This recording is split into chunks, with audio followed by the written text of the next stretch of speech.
ব্যথিত রক্ত রক্তের বন্যায় ব্যথিত রক্ত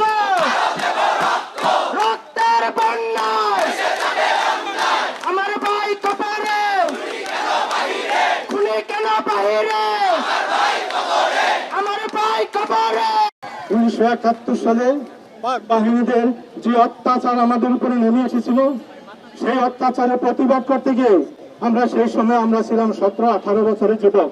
সেদিন আমরা রাস্তায় নেমেছিলাম, সেদিন আমরা অস্ত্র হাতে নিয়েছিলাম এই দেশকে স্বাধীন করার জন্য। আমরা দেশ স্বাধীন করেছি, আমার অনেক ভাই শহীদ হয়েছে, আমরা গাজী হয়ে ফিরে এসেছি।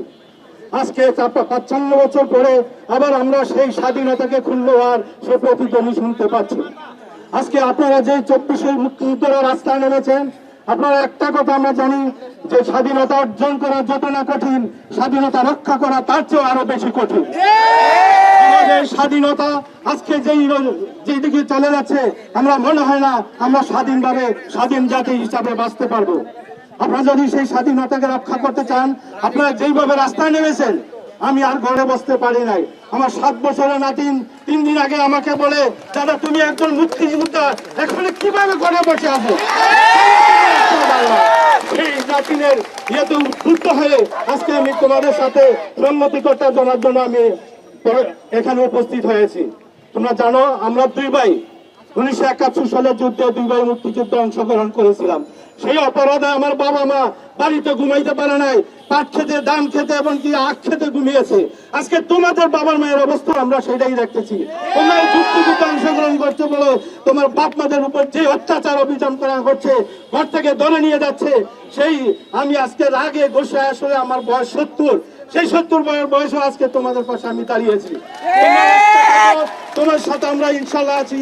এই যুদ্ধ, এই তারুণের যুদ্ধ কোনোদিন পরাজিত হবার নয়, এই যুদ্ধ সামনের দিকে এগিয়ে যাবে।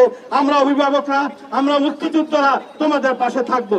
এক্ষেত্রে আমি একটা অনুরোধ করবো, যারা বাংলাদেশের প্রকৃত মুক্তিযোদ্ধা আছেন সকল ভাইকে বলবো, আপনারা যারা পরিচিত মুক্তিযোদ্ধা আছেন, আপনারা এই মুহূর্তে রাস্তায় নেমে আছেন, আমার এই ছেলেদের, আমার নাতিদের, আমার সন্তানদের পাশে এসে দাঁড়ান। যেমন 1971 সালে আমার মা বাবা, আমার দাদা দাদি সবাই আমাদের জন্য দোয়া করেছিল, আমাদের জন্য নফল রোজা রেখেছে, নফল নামাজ পড়েছে, যাতে আমরা সুস্থভাবে ফিরে আসি। আল্লাহ আমাদেরকে ফিরিয়ে এনেছে। আমরা আপনাদের জন্য, আমরা গত 7 দিন যাবৎ আপনাদের জন্য নফল নামাজ পড়ছি, রোজা রাখছি এবং আপনাদের সুস্বাস্থ্য এবং সুস্থতা, নিরাপত্তা কামনা করছি। সকল মুক্তিযোদ্ধাকে